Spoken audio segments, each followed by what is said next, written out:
ke belum? Faham ke tak faham tak? Okey. Dan satu lagi tuan-tuan. Kenal tak siapa ni? Kalau kenal bagi tepuk tangan sekali boleh ke tak? Satu lagi tuan-tuan. Boleh kami masa sikit 5 minit lagi tak? Boleh kita boleh tuan-tuan? Boleh Okey. Dia boleh je bagi. MC tak bagi aku. Nampak tak? Okey. Dalam meeting ni tuan-tuan. Masa saya mula-mula masuk dalam perniagaan ni tuan-tuan. You tahu tak masa saya masuk? Ini cerita ni tuan-tuan. 48 bulan yang lepas. 4 tahun yang lepas tuan-tuan. Saya masuk dekat bangunan Uptrend masa tu tuan-tuan. Kelakar sekejap. Kita macam apa tuan-tuan? Bangunan di Jarabi kecilnya dekat Menara Chong tu. Dia ambil sebelah floor, bukan satu floor dah sekarang. Sebelah je. Bila masuk tuan-tuan, dia kata di sini e-commerce. Saya tengok komputer ada 2 biji je. Lepas tu saya tunduk sikit bawah, saya tengok je. Jenis yang tu, Pantiam. Ya Rabbi, jenis pun Pantiam. Kalau Pantiam tak apa, betul ke tak apa? Aduh. Cerita pasal e-commerce tuan-tuan, nampak tak? Lepas tu bila saya masuk tuan-tuan, Presiden pula dia ajak masuk buat training. Bilik dia tuan-tuan training berapa? 10 kaki kali 8 kaki punya bilik. Kalau dia buat training tuan-tuan, semua staff kena dengar dia buat training. Macam mana nak buat kerja, betul ke tak betul? And then bila Gary ada dalam bilik tu, Gary batuk. Gary batuk. Semua orang tahu tuan-tuan. Lepas tu datang besok. Dia batuk. Gary batuk lagi. Besok dia batuk lagi. Gary memang betul-betul batuk. Bilik yang tuan-tuan. Tapi tuan-tuan masa tu tuan-tuan, bila saya tengok, saya tak sangka Uptrend tuan-tuan hari ni ada bangunan sendiri. Betul ke tak? You tahu tuan-tuan apa benda saya nampak masa tu? Yang ada pada saya hari tu 2 saja tuan-tuan. Ada harapan dan keyakinan. Ini saja yang ada pada saya. Harapan dan keyakinan. Sebab tu dalam perniagaan ni tuan-tuan, kalau you boleh bagi harapan pada orang, inject people with hope. And then yang kedua tuan-tuan, create confidence pada dia tuan-tuan. Tak ada masalah orang masuk dalam bisnes ni. Betul ke tak betul? Dua kerja je tuan-tuan. Dan hari ni tuan-tuan, kita duduk bangunan 9 tingkat. Betul ke tak betul? Dulu kalau saya nak bawa orang konsert HQ, saya takut. Bawa orang pergi HQ, lalu kat mana? Bukan depan. Lalu ikut celah-celah tangga. Betul tak betul? Lalu ikut petak. Macam nak pergi rumah ayam. Betul ke tak betul? Betul ke tak? Masuk ikut floor macam ni. Betul ke boleh sampai lift? Boleh sampai tingkat 6. Dulu sebelah je. Nampak tak tuan-tuan?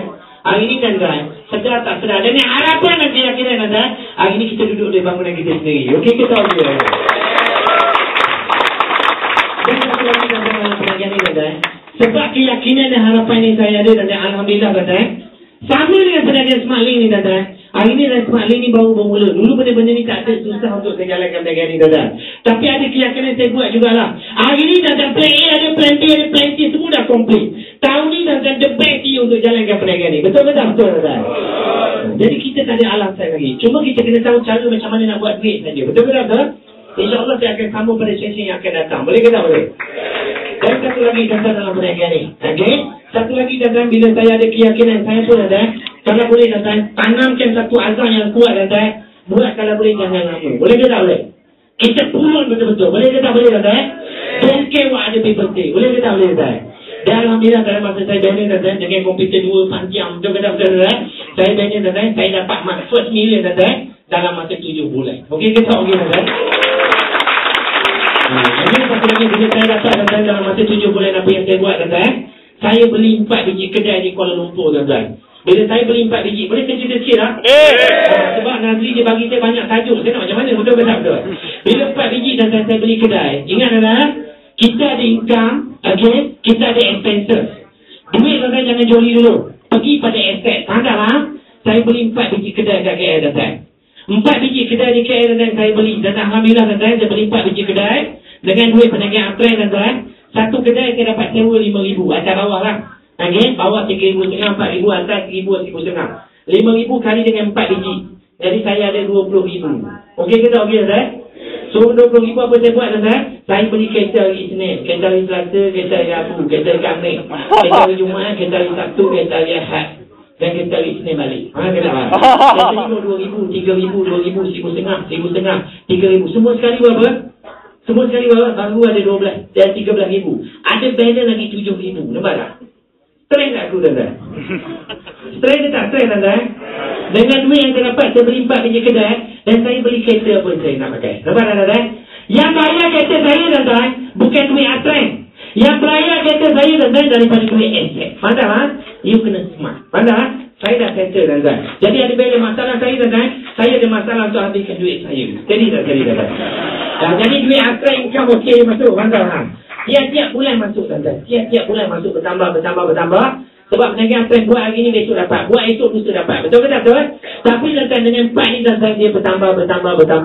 Dan alhamdulillah tuan-tuan, dalam masa tahun pertama saya jalankan perniagaan ni tuan-tuan, saya berjaya membeli aset saya tuan-tuan, rumah kedai di Kuala Lumpur. Lebih daripada 12 biji. Okey ke tak? Okey tuan-tuan.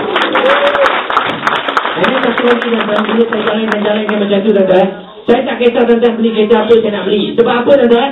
Yang bayar kereta, tengok tuan-tuan, orang kaya tuan-tuan sebab apa? Yang bayar aset, yang bayar liability adalah aset. Yang bayar liability bukannya income. Faham tak faham? Hidup kita struggle sebab apa? Sebahagian daripada income kita, contoh RM30,000, RM20,000 bayar hutang. Betul ke tak betul? Sepatutnya tuan-tuan, income yang kita dapat bayar aset yang bayar liability. Betul ke tak betul? Pakailah kereta apa tuan-tuan nak pakai. Jangan pakai kereta yang kita terpaksa naik. Pakai kereta apa yang kita nak pakai. Boleh ke tak boleh tuan-tuan? Ada satu lagi tuan-tuan dalam perniagaan ni.